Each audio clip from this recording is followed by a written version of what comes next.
Bom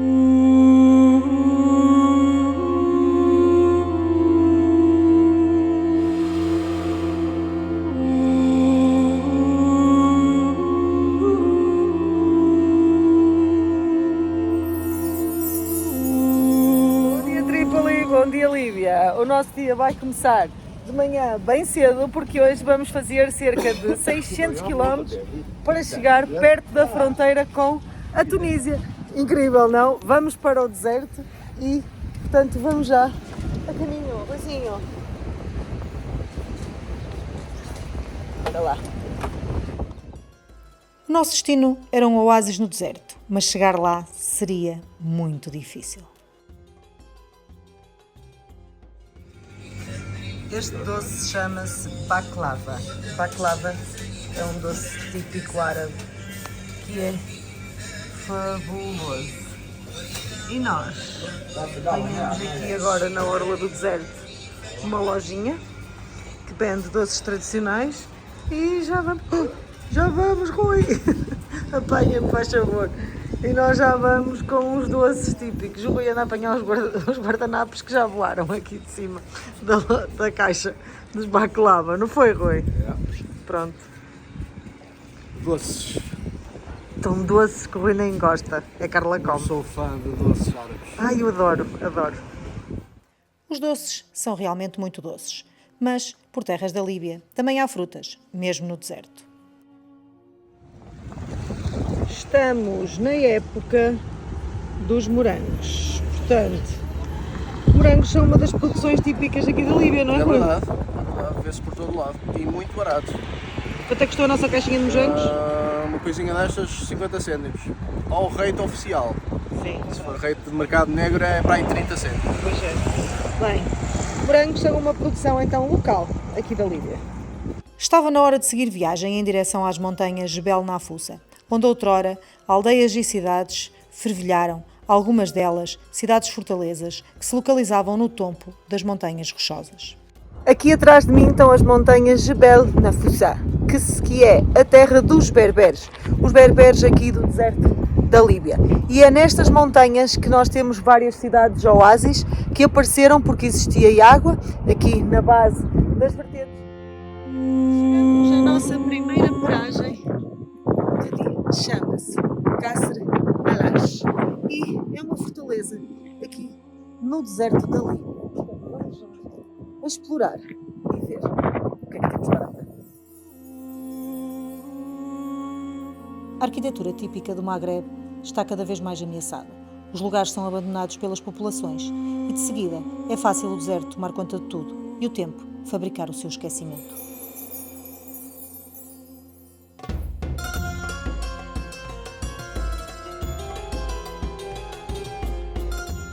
Visitar estes locais na Líbia faz-nos sentir verdadeiros exploradores. É como se o tempo tivesse parado ali. Só o vento do deserto quebrou o silêncio.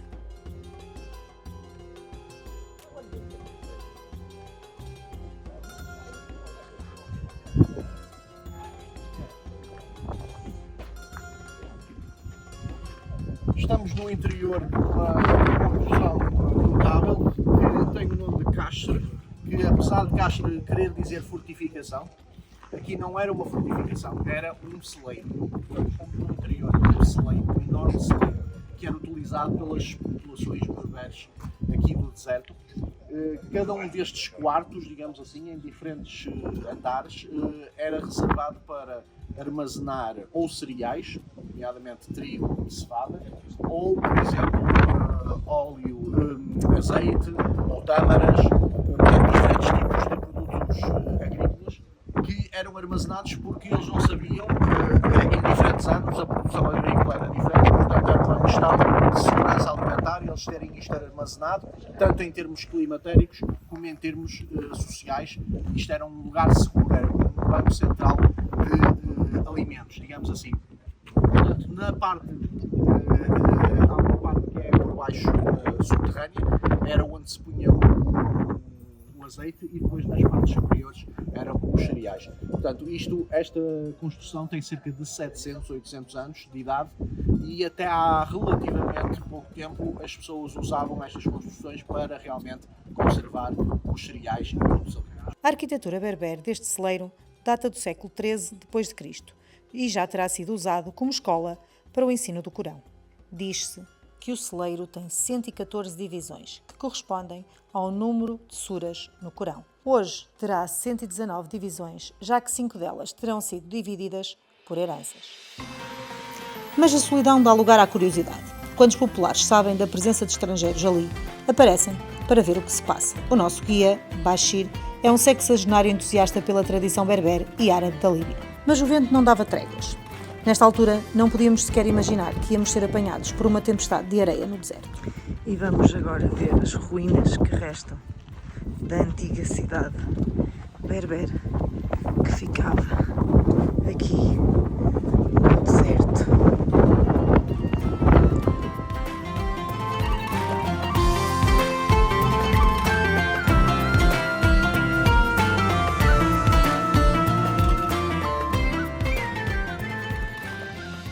Cidade Oásis ficava aqui embaixo.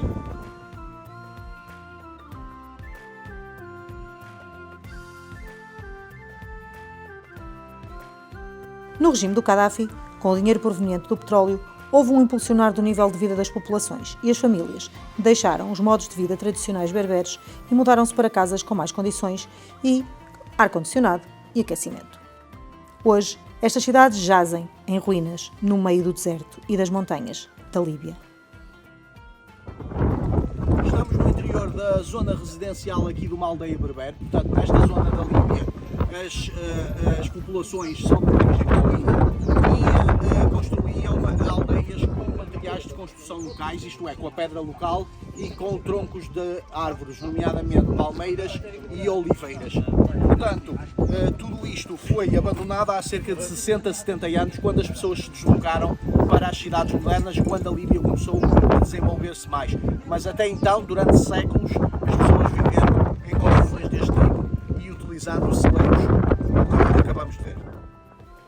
O dinheiro proveniente da venda de petróleo líbio serviu para elevar o nível de vida da população e, num país onde ainda hoje o custo do combustível parece irreal, apesar de ser difícil de o arranjar. Ironias do capitalismo, nos maiores países produtores de petróleo do mundo. Apesar da Líbia ter as 9ª maiores reservas de petróleo do mundo, o nosso guia teve de trazer combustível, porque não é fácil comprar por aqui. Isto parece mesmo o faroeste. Queres explicar, Rui? Estamos a abastecer gasolina e com uma tavinha também apurada.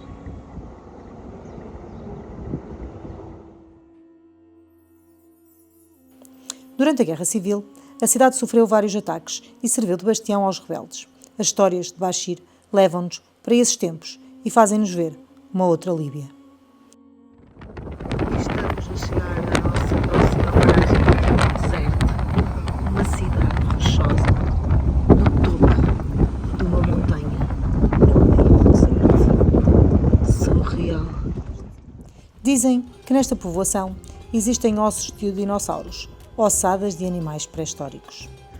Estamos nas ruínas da cidade de Nalut, que é uma cidade aqui na orla do deserto do Sara, já na direção do sul da Líbia, e que é uma cidade milenária porque fazia parte da rota das caravanas. Portanto, as rotas das caravanas que atravessavam o Sahara, trazendo ouro, marfim, escravos e outros produtos, digamos assim, traziam do sul da África subsaariana para a costa do norte da África. E Nalut era um desses pontos de paragem onde as pessoas descansavam e onde estavam seguras para passar a noite. Por aqui já passaram centenas de caravanas de camelos, que durante séculos circulavam pela Líbia, transportando o ouro branco, o sal, o ouro negro da altura, os escravos e tudo o que o mundo demandava.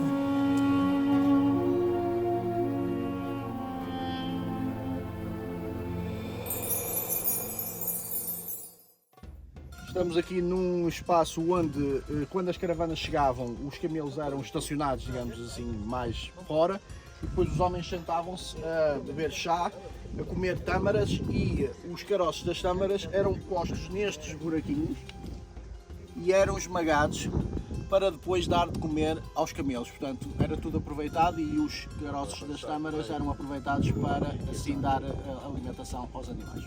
Mas Nalut também tem um celeiro gigantesco, ao qual se acede por um caminho num promontório rochoso.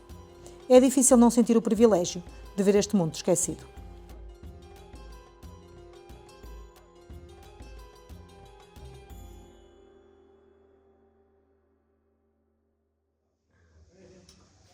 O celeiro de Nalut é um pouco diferente do celeiro de Caixa Al-Raj, no sentido em que é uma espécie de mini cidade aqui, com duas ruas principais e com o celeiro a ocupar as duas partes da rua. Ou seja, tem aqui quase 400 pequenos compartimentos onde os produtos alimentares eram armazenados. Portanto, continua a ter algumas das portas originais. Isto é madeira, esta parece-me de palmeira, mas também tem madeira de oliveira, que é ainda mais resistente. Portanto, continua, já não é utilizado, portanto isto deixou de ser utilizado há cerca de 60, 70 anos, mas continua a ser impressionante a complexidade. E aqui vê-se, mostra aqui, Carla, vê-se as vasilhas que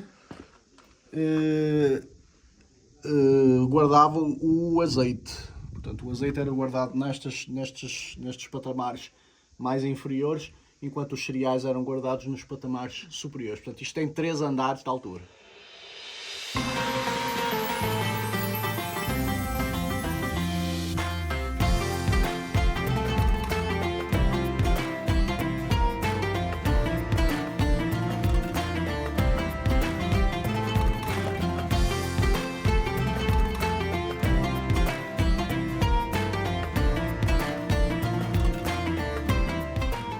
Este tipo de habitação, aliás, esta cidade velha de Nalut e também este tipo de celeiros foram abandonados mais ou menos nos anos 60, 70, porque foi quando foi descoberto o petróleo na Líbia. A descoberta de petróleo na Líbia e depois, em 69, a vinda o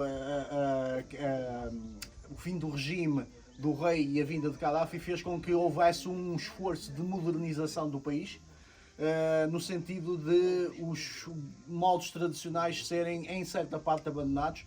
Muitas das pessoas que viviam em comunidades muito espalhadas foram concentradas em cidades maiores, de certa forma também para controlar melhor as diferentes vontades das diferentes famílias e tribos da Líbia, que é um país imenso, com muita pouca população, mas ainda assim muito espalhadas e que não seria fácil controlar. Portanto, o regime fez esse esforço e nesse esforço muitas destas antigas cidades acabaram por ser abandonadas para as pessoas viverem em casas mais modernas, muitas vezes em cidades que foram construídas mesmo ao lado.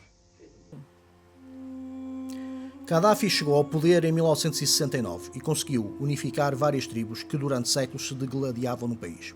Com mão de ferro, o líder carismático da Líbia tinha o apoio de Nasser, do Egito, e de grande parte do mundo árabe.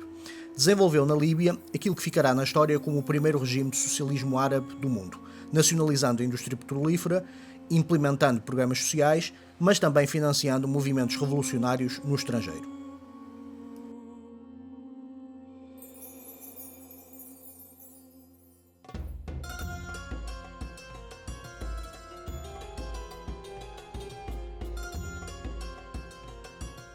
Esta árvore aparentemente tem 400 a 500 anos e nós vamos agora a caminho da mesquita da cidade, que em frente há de ter um antigo lagar de azeite e que parece que a prensa do azeite está aqui completamente preservada há décadas.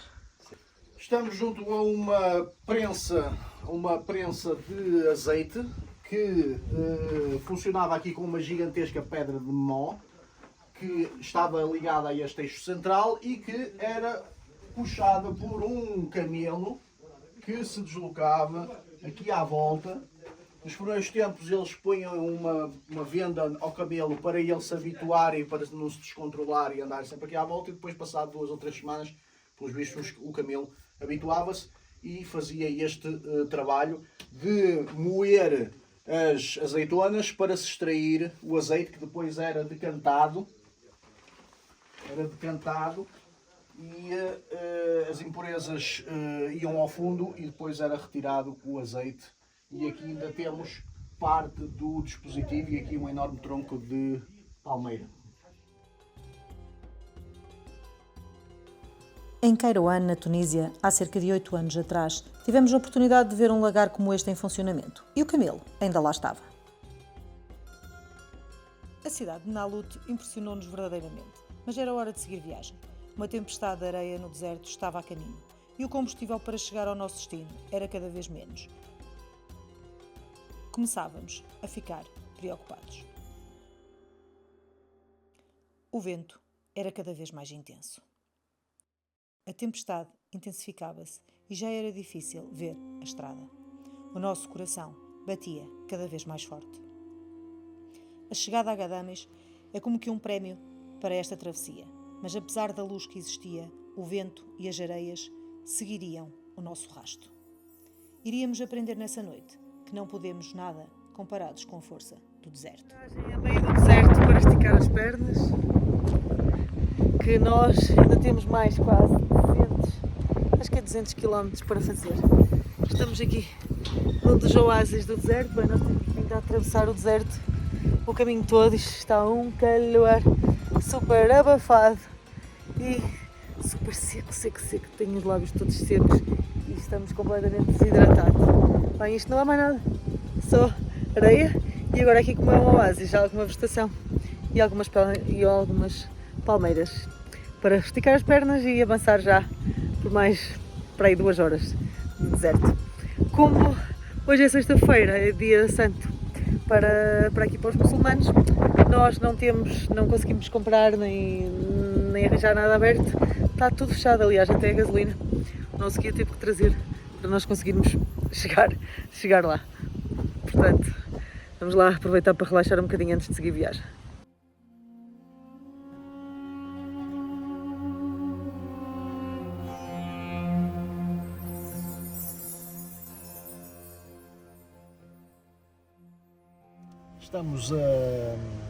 Paramos numa estação de gasolina, que aqui no sul, já na parte mais sul, não é muito fácil de encontrar, principalmente à sexta-feira, mas conseguimos pegar a gasolina e custa mesmo 3 cêntimos por litro. Portanto, aqui na Líbia vale a pena trazer o carrinho. Se calhar Portugal fica um bocadinho longe. Está no depósito. Mas se calhar daqui a bocado ainda compensa. Atravessar Marrocos, Tunísia, Líbia. Argélia. Marrocos, Argélia. Marrocos, Argélia, exato. E Tunísia, não? Sim. Chegar a Gardash e a estrada está praticamente desaparecida pelas areias do deserto. Completamente impressionante.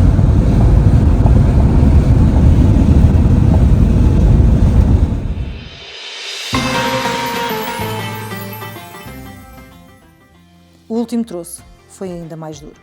O vento intensificou-se, a visibilidade era cada vez menor. O final da estrada era um oásis de Gadames. Chegamos! Acabamos de chegar ao hotel onde vamos ficar agora aqui, neste oásis do deserto. E reparem bem, temos um quarto para crianças, desenhos animados e tudo. E aqui está o nosso chambre da nossa noite. Portanto, vamos ficar agora aqui no deserto e vamos ficar 2 noites, como disse, vamos ficar 2 noites aqui, porque amanhã, hoje chegamos, já está tarde, já está quase a anoitecer, e amanhã vamos explorar aqui a cidade do deserto, que é Património Mundial da Humanidade. Só que a tempestade não acabaria aí.